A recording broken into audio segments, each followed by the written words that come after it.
Broadcasting from Studio A here at Proven Winners Color Choice Shrubs. It's time for the Gardening Simplified Show with Stacy Hervilla, me, Rick Weist, and our engineer and producer, Adriana Robinson. Today we talk about big plants. What a great topic. Go big or go home. Big shots, the big picture. Speak softly and carry a big stick. Too big for one's britches. You get the idea. Ever put a landscape plant in the ground and it gets much bigger than you expected or anticipated? Yes, because I live in a fantasy world where I can plant whatever I want and ignore the spacing. Like so yes, that has happened to me many times. And I believe you are not alone. I think about the movie Big with Tom Hanks. Loved that movie. And, he wishes that he was big. And then he visits, what was it? I put it down here. Zoltar, the fortune teller machine, the antique fortune teller machine. And suddenly he gets what he wished for. What a great movie. But big landscape plants, it's all relative. Of course, we can talk about big trees, but this is about big landscape plants with big characteristics and size, something that's out of the routine, so to speak. Now, it's not a definitive list. This is just a conversation because, Stacy, I think you and I could probably do 3, 4, 5, 6 shows on big plants. Because I love them. I am going to come right out and say, yeah, we're not talking about the giant sequoias out in California, which are obviously extremely amazing and impressive, but they're trees, they're gigantic. For me, what this show is about are those plants that basically go from nothing in spring where there's nothing above ground. And then next thing you know, by the time summer rolls around, they're 5, 6, 7, 10 feet tall. Yep. And watching that process of something going from nothing to just this massive plant, it just never gets old for me. I absolutely love it. My garden is full of these types of plants. And the more I can get, the better.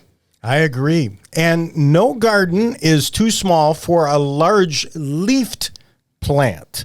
The key is knowing how, where, and when to use it, all of which depends on the impression that you want to make. But you can punctuate, you can make an impression with big plants. I mean, I think off the top of my head, Stacy, we've talked about El Nino, desert orchid. Great Chitalpa, example. Definitely right? A great example. The cup plant that you love, and we should talk about that today. Calacanthus, sweet shrub, any of those types of plants. In a shady spot, a hosta is a great example. You have the Shadowland Empress Wu hosta hybrid.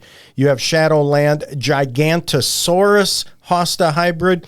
And, of course, Stacy, the old standard summon substance. Yeah, I love those hostas. Now, of course, I don't have them because I have deer and very little shade, and I don't water. And that's how you're going to get the truly impressive results on those is plenty of moisture. But boy, do I love seeing a well-grown giant hosta. Just fills me with envy. Yeah, it's fantastic. It's like they're saying, stop here, look at me. It's great. And then you can take it to the next level. Plant in mass for impact where space is not constrained. You take some of these dramatic plants and then plant them in mass. I think of the airport here in West Michigan in the entrance where they have Viburnum plicatum double file. And they get so large, and when they bloom and they're in the entrance in a drift, stunning when they go. I've never noticed that. I guess I've never flown out in late spring, but I will have to make some arrangements and see this legendary planting. Yeah, I mean, I think that a lot of people think that big plants are bad because they don't have space. But the fact is, I think that big plants are extremely useful in low maintenance gardening. Because if you plant one very large plant and you site it well, it's basically no work. Sure. It's like you can just transform an area of your yard from something that you have to mow or trim or whatever and just plant something large, and it kind of just takes care of itself. It makes a bigger impression. And, I think that in many ways, big plants are getting harder to find. There is a prevailing assumption in the horticulture industry right now that people want smaller plants. And It is true that people very often have smaller yards. Mm-hmm. But that doesn't mean there's not a place for big plants. And, a well-chosen big plant can make all the difference, especially in a small yard. Exactly. It can be explosive. But you know what? Again, big is relative. You can find big in something like bulbs. You look at bulbs. I was always excited in spring when the big elephant ear bulbs would come in. And then you look, they're as big as softballs, and you think, wow, the potential that lies in this plant, or Allium giganteum, or the fritillarias, or whatever it may be. I shared with Adriana a picture of me at Keukenhof trying to fill my big European shoes for YouTube listeners and viewers. But I'm always on the lookout for something bigger, better, more unusual. I'm a fan of plants with big tropical showy leaves, so I love cannas, colocasia, bananas. I mean, you take something like Musa Bijou, which is the hardy Japanese fiber banana, even though in the north, and I'm in zone 6B, it dies back to the ground. If you're able to keep it alive, the amount of growth, like you said at the outset, Stacy, is quite inspiring that you get in one season. Have you been able to successfully overwinter Musa Bijou? Oh, yes. That's cool. Yes. How old is yours then? I had one for numerous years until I moved. And now this spring, I just planted one, so I'm going to try again. So what's your secret to overwintering this? Just keeping mulching. It dry? Okay, so mulch. You've got to mulch. The plant needs a fair amount of water during the growing season in order to produce that growth. But for winter, I'm talking mounded mulch. Okay, yeah, big. Make sure that rhizome under there is well buried. Exactly. And then, of course, you can't risk uncovering it too late because then you could hurt the plant. Right. Exactly. But it's worth it to have a hardy banana. Exactly. One of my favorite big plants in the landscape is rhododendrons. And I think part of the reason for that is because the root system is small proportionately to the top of the plant. And I went out yesterday, shot a couple pictures for our YouTube viewers of just some neighbors who have gigantic rhododendrons. Well, again, we live on the lakeshore here in West Michigan, and the conditions allow us to grow rhododendrons that need moisture and yet need good drainage. If they sit in water, they're not going to do well. And then you think about rhododendron maximum or great laurel or wild rhododendron. You see a lot of that in the Great Smoky Mountains National Park. These things get absolutely huge. Yeah, rhododendron can be very, the one that goes, that meme that goes around about this is the 100-year-old rhododendron with the lady who planted it. Yes. So she apparently planted it as an infant. But it's a good example of the truly epic proportions rhododendron can reach. Yeah, if the conditions are right, you bet. Rhododendron Dell is a great landscape showcasing all the rhododendrons at Arnold's Arboretum. And I went Arnold Arboretum, and I went there this past year. 446 rhododendrons in that collection. I think about Full Speed Ahead, an arborvitae that gets very, very tall, and yet in the garden center, I see a lot of people, Stacy, who opt for Thuya plicata, which is the green giant, or Great Western Cedar because of deer pressure. Right. So green giant is actually a hybrid between plicata and standishii, some Asian species. But green giant lives up to its name. It is it's tall, but it's also very broad at the base. So it's good for privacy hedging if you have a lot of ground space. Otherwise, something like Full Speed Hedge or North Pole from Proven Winners are great choices because they take up less ground real estate, but can still give you the privacy. You do have to space them a little bit more closely, of course, to make up for that. But green giant is a household name, but it is definitely not for every yard. Exactly. But it's cool. All right, I'll give you a big plant limerick. And by the way, we're going to continue to talk about big plants in segment 4. It will also be interesting to see Stacy's plant on trial that is chosen this week as we talk about big plants. Here's my limerick. I need a plant colossal, not something dainty or docile. Something downright large that shows it's in charge, as big as a dinosaur fossil. I want a plant that's big, a leafy, robust, large fig. A plant that's substantial and really consequential, not a wimpy, modest twig. To big plants, I'm deferential, that fill my lot residential. Nothing that is passive, make it really massive with foliage substantial. Something that is enormous. Tell us, please inform us, of a plant with impact that isn't compact. It's got to be ginormous. Nice. We'll see what kind of impactful plant Stacy shares with us next in Plants on Trial here on the Gardening Simplified Show. Greetings, gardening friends, and welcome back to the Gardening Simplified Show, where we're talking about one of my all-time favorite topics, as well as plants to put in the garden, and that is big plants. I mean, I like small plants. Let's not pretend that's not true. I have tons and tons of small plants. I have tiny little sedums, tiny little sempervivum, and I love those as well. But there is just something to me that is so awe-inspiring about something like summerific hibiscus, which, come spring, not a thing to be found in the ground. No signs of life whatsoever. And then, late May, a couple little tiny shoots start to poke up and you're like, okay.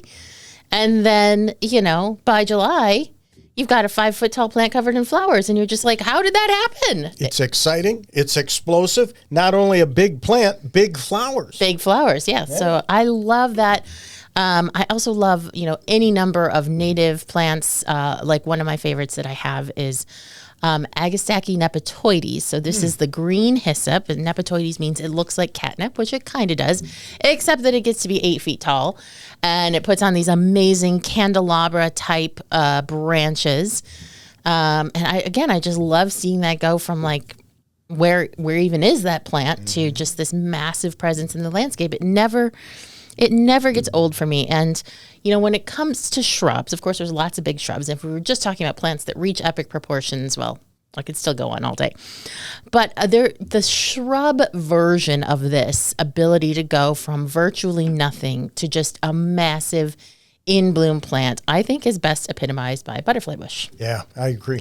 Now, especially older varieties of butterfly bush, as I said, the industry is largely operating under the belief that people want smaller plants, and there's definitely been a tendency to breed smaller and smaller butterfly bush compared to back in the day when, good luck finding a butterfly bush that's under 6 feet. Now it's more like good luck finding a butterfly bush that's over 6 feet anymore.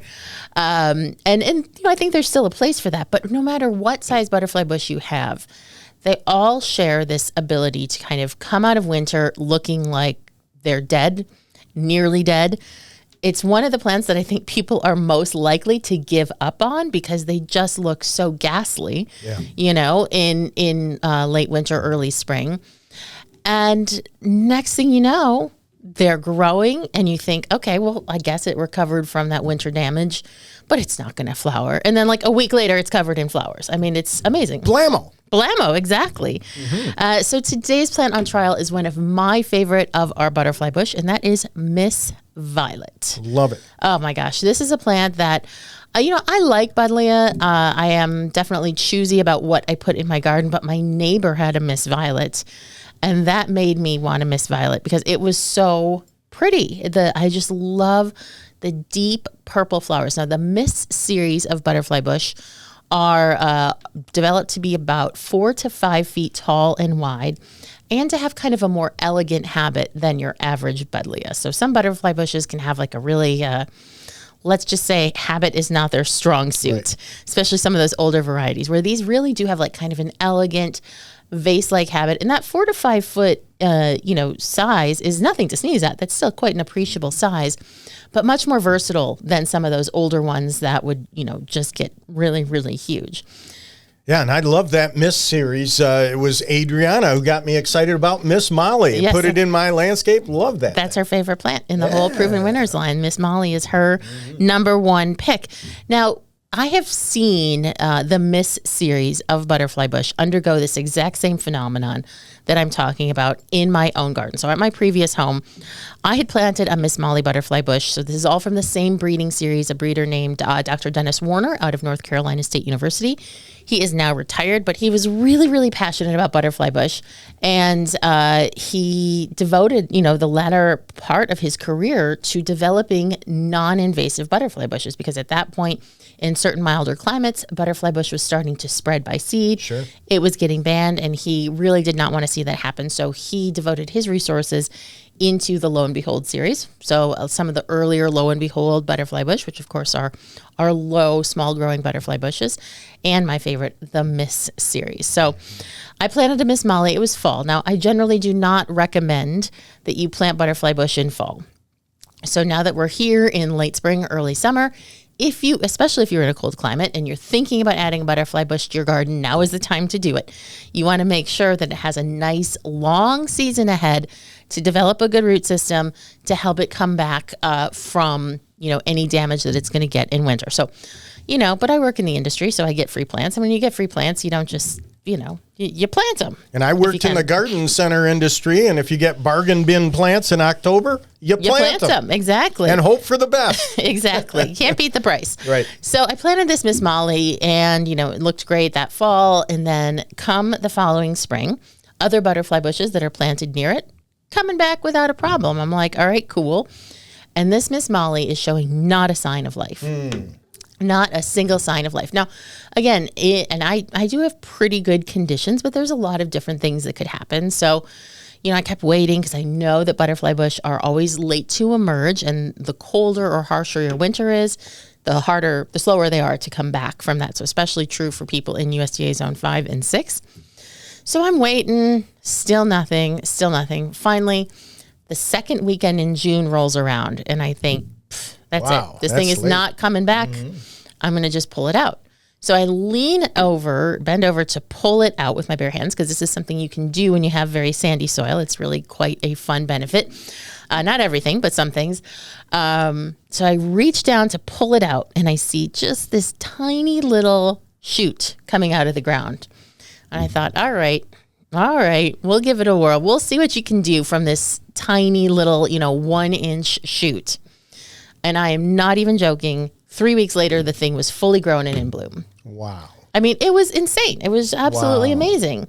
Wow. And plants just, it's one of those plants that just has this ability to, I guess, summon the extensive resources in its roots to come back from even a really, really harsh winter. And it's just so amazing to see that kind of comeback. Yeah, it's true. I have a Miss Violet. 2 years ago, we had a very mild winter, hardly any dieback. This past winter, Stacy, mine pretty much had dieback to the ground, but it's really recovering quickly. Yeah, that's the crazy thing, is they do recover quickly. And all butterfly bush, especially in colder climates, or if you have clay soil and you get cold winters, that is their death knell. They hate that.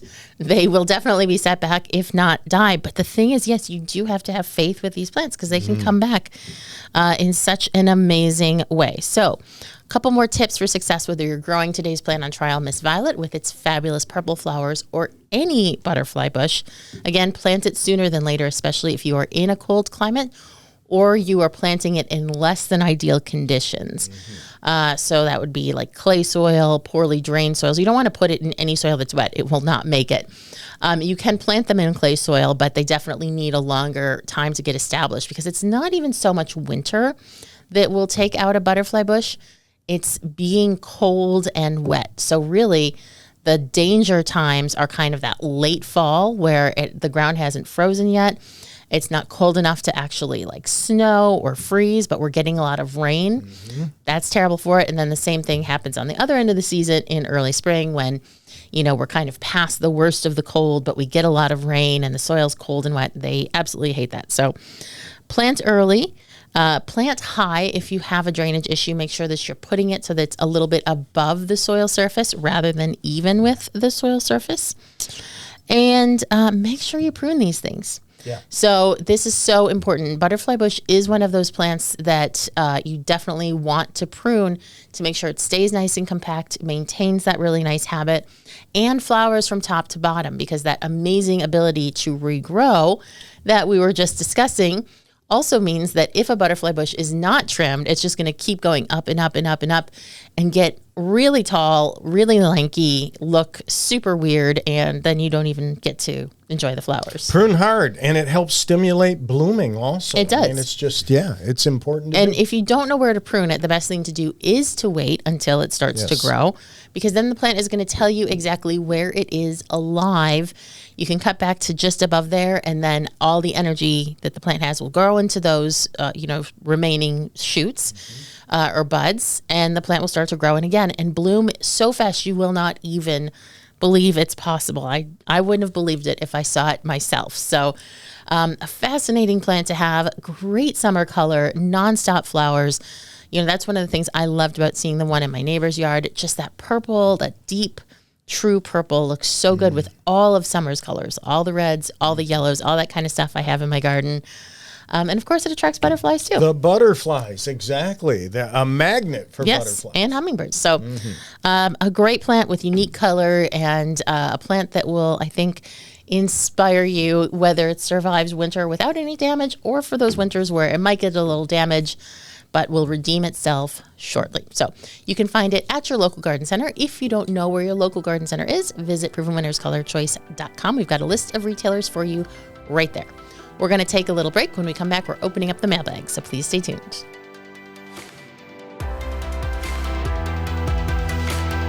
Greetings, gardening friends, and welcome back to the Gardening Simplified show, where it's time for us to help you with your garden questions, conundrums, and quandaries. And I'll bet they are happening in spades right now. Oh, yeah. It's that time. It was a slow start here in Michigan. But we got those couple of warm days, and man, everything has just exploded. There is so much going on, most of it good, but perhaps some of it bad, confusing, not sure what to do, and that's where we come in. So you can reach us at gardeningsimplifiedonair.com, and we'll be happy to take a look at your question. If you do need an answer right away, we do want you to get the help that you need, because we only have time for about 3 questions, and sometimes not even that. So you can also reach us at provenwinnerscolorchoice.com and get an answer for your question from a professional horticulturist who actually cares about your success. So we do want to make sure that we are helping you out in a timely manner. So don't hesitate to reach out to us other ways if we can't get to you on the show. Who do we have this week? Stacy Scott writes to us, hanging baskets. Our front porch is covered, heavy shade, and we struggle keeping hanging baskets looking good beyond a few weeks. This goes for flowers and plants that are supposed to be better in the shade. Example given, tuberous begonias. What are we doing wrong? Right. So, well, first of all, I think tuberous begonias kind of need their own little exemption carved out of what we're saying. We did recently do a whole show on hanging baskets where we gave a lot of advice, but I know now probably a lot of people who listen to that show actually probably have hanging baskets in their yard at this point and are maybe wondering what to do. So I do want to say, and Rick, you talked about this in that episode, hanging baskets, there are usually the soilless media in them is typically a peat-based media, and peat moss will become hydrophobic, which is to say it becomes very difficult to re-wet if it gets dry. And, in the garden center, most hanging baskets are on drip. So they're constantly getting like a low supply of water, and that prevents the soil from drying out. Yep. Once it gets to your house, if that soil surface is exposed because it's still young and hasn't filled in fully or whatever, and it dries out, it becomes very, very hard to re-wet that. So what happens is you're sitting there watering, the water's flowing out the bottom, and you're patting yourself on the back thinking you did a great job, but you actually have not wet any of the roots whatsoever. So it's something you need to be really careful of. I would say if your hanging basket isn't doing well, take it down. You're probably not going to be able to solve any hanging basket issues from the ground when it is up in the air hanging wherever you have placed it, because you can't get a good look at it. And that's the only way you're going to know. It's almost certainly a water issue. Yeah. Very rarely is this going to be any kind of disease. And if it is a disease, then it's a disease that was probably caused by too much water rather than something that was like actually wrong with the plant. So take it down. If it's too dry, and you'll be able to tell it when you take it down because they'll feel really light. It's kind of, it's I think a skill you develop, but that's correct. Once you've experimented with it, pretty well. So take it down. If it's very dry, dunk it in water. So you're not going to leave it in standing water, but that will help to fully re-wet the entire volume of soil rather than just, dribbling a bit of water from the top. So you can treat it just like you would anything else and use that bottom watering technique to fully saturate it, and that will help a lot in terms of actually keeping it healthy. Now, tubers. Oh, sorry. Go ahead. There's plenty of wonderful plants to grow in the shade. I agree, Stacy, that soil or soilless mix can become hydrophobic. Combined with that, the roots tend to mass on the surface also. So yes, the water that you think you're applying is hitting the surface, heading over to the sides of the basket. If it's dried out at some point, that soil has contracted from the side of the basket, and so that water is just simply running down the side and out the bottom. I agree with taking them down. In the garden center, you're dealing with thousands of hanging baskets. The way we do it is as you walk along, you just push up on the basket. You can tell instantly whether it's dry to wet. It's a good way to monitor. And then when you take it down, again, for a basket at home, I use the screwdriver method. I just poke some holes in that soil surface. It makes a big difference. That's a good, easy thing to do. I do want to say briefly, though, Scott, about tuberous begonias. They're beautiful, but they can be pretty tricky to grow because they are tuberous, as the name suggests. And that big old tuber in there is very sensitive to poor drainage and watering. If it gets too wet, it will start to rot. So it's a plant that needs a lot of water, but also if it gets too much water, it can rot really easily. So as gorgeous and tempting as they are, they can be a little bit tricky. Maybe try some fibrous begonias instead of tuberous begonias, and that may work better. And same with like all these beautiful like angel wing begonias, that, bonfire and all of that. A great choice. So also the other thing is maybe the garden or the area is not as shady as you think it is for the plants. Because sometimes, especially when we're dealing with locations close to the house bounces a lot of light back into the plants, and it can actually make the spot less shady than you might assume. So if you're getting something specific, Scott, send us a picture so we know what you're dealing with and can help you specifically. But I would say whenever anything's going wrong, take it down, get to the root of the problem, and then once you resolved it, then it can go back up. Many times people in that situation will default to Boston ferns. Oh, yeah. Can't go wrong with the Boston fern. It's a classic. Suzanne writes, hello, love the show. I'm a fellow Michigander. I've been listening for the past couple of years. It's therapy in my car. I love the comedian Jim Gaffigan. He asked this past weekend, is there a recovery program for gardening? He did? Good question. Yes, he did. So I'm in 6B, southeast side. These roses were planted in the house I moved into 4 years ago. Learning about them, started caring for them, attempting pruning, fertilizing. I believe I did everything right in terms of pruning and fertilizing. They seemed to be doing great last week with no spots on the foliage.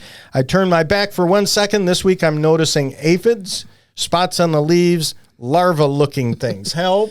Yes. So what you are experiencing, Suzanne, is definitely common for rose growers in late spring. Everything's going along just fine.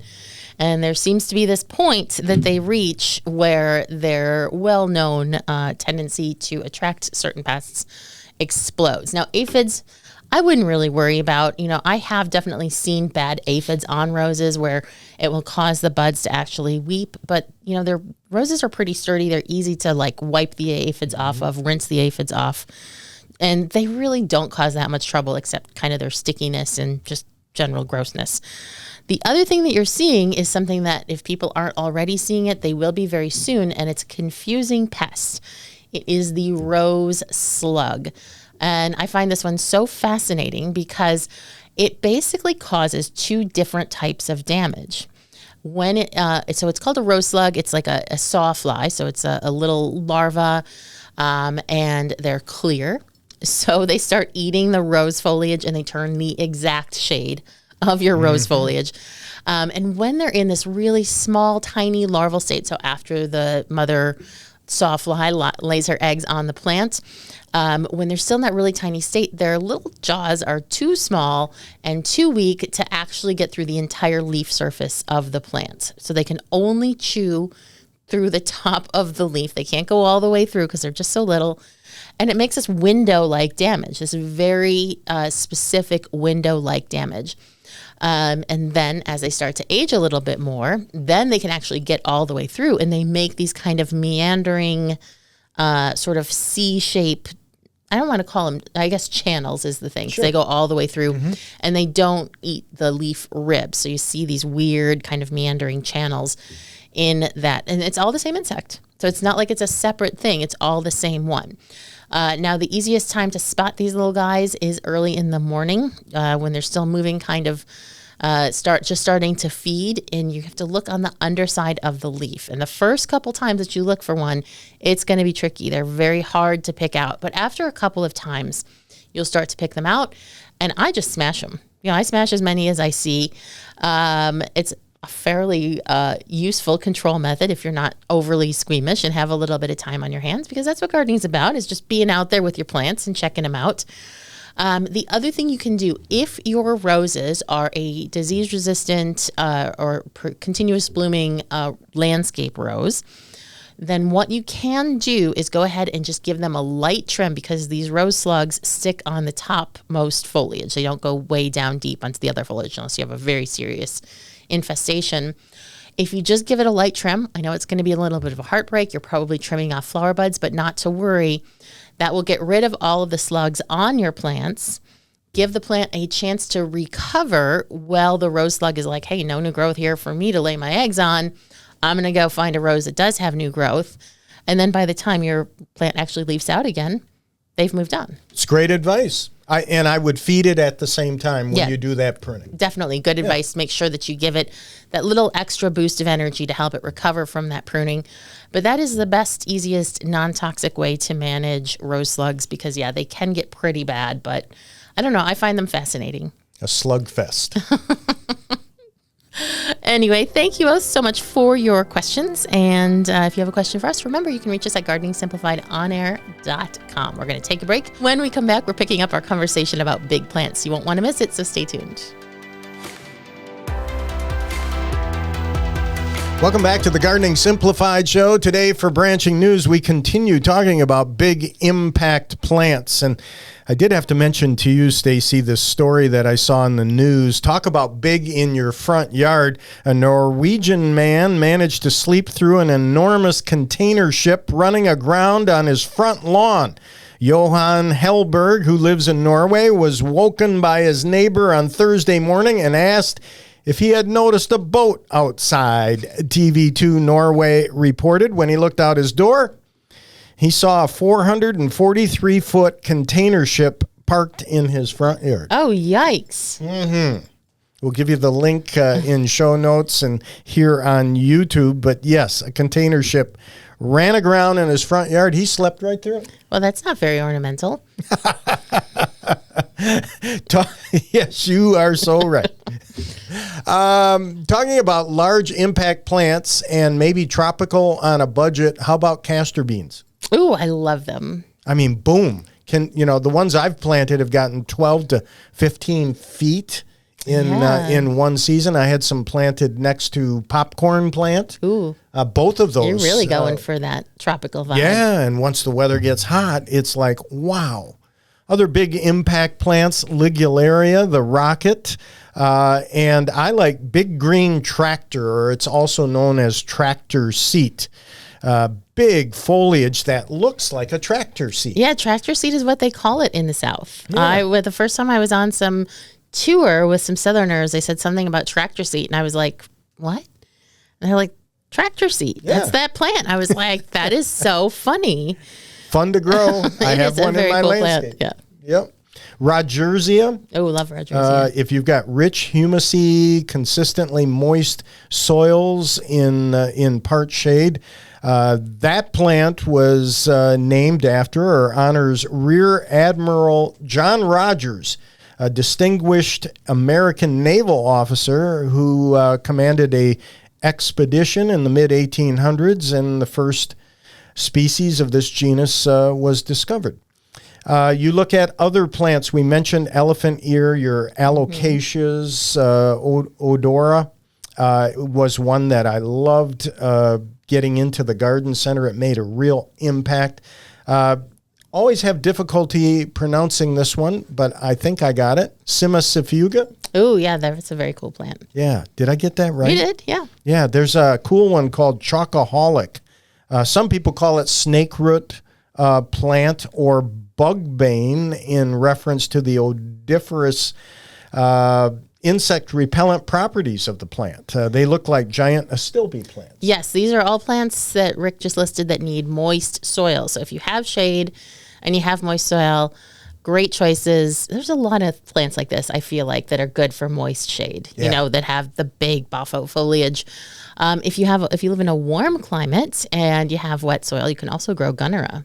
Oh, I was just going to bring that up. Right. Don't you love gunnera? So jealous. In some areas, like I think in England, they're trying to get you to not plant the plant. Because it's so invasive there. Yeah. Huge foliage. I remember being in Vancouver, Queen Elizabeth Park. Huge, and everybody wants to get their picture taken by them, right? Yeah, yes. Huge plant. The first one that I saw in real life, I had to have my picture taken in front of. Yes, That's right. But definitely not hardy for us here in Michigan. It makes for a great selfie in social media. Joe Pye weed, and we had a lavender show that we did a few weeks ago. Go back and visit it. But Stacy, we talked about phenomenal lavender. That's, again, it's all relative, but when it comes to lavender, talk about a big plant. Of course, I love grasses, so the giant miscanthus I like, the Ravenna grass or Erianthus. North Carolina State University calls it hardy pampas grass. But boy, does that thing get big in one season. It is very cool to see those grasses that get so big. And you just, one of the things that I think is so fascinating when I'm looking at these plants, and this is like, I don't know, such a weird thing to think, but I kind of can't help it, as I just think about the number of cells they had to produce to get that big. It's true. It's so many cells. And how fast it goes. Yes, it's crazy. I know. My mind works the same way. Wisteria. What about wisteria? Here's a plant that you got to show who's boss. You think about some of these vines like trumpet vine or wisteria. I guess if you have the room, if you have the support, well, more power to you. Some people would say, I would never plant a trumpet. What an invasive. Yeah, I understand. But in some areas, especially if you're willing to neglect the plant or get tough with it, like root pruning, which is what I recommend for wisteria, obviously get very big, grow very quickly. Yeah, if you have a spot where you can just kind of let it go to a trumpet vine, you will never have more hummingbirds in your entire life. It's worth it. They do need their space or some aggressive management, but for that reason, I really do wish I could have one, but I don't think my neighbors would appreciate it. How about bear's breeches? Acanthus. I mean, wow, interesting flowers.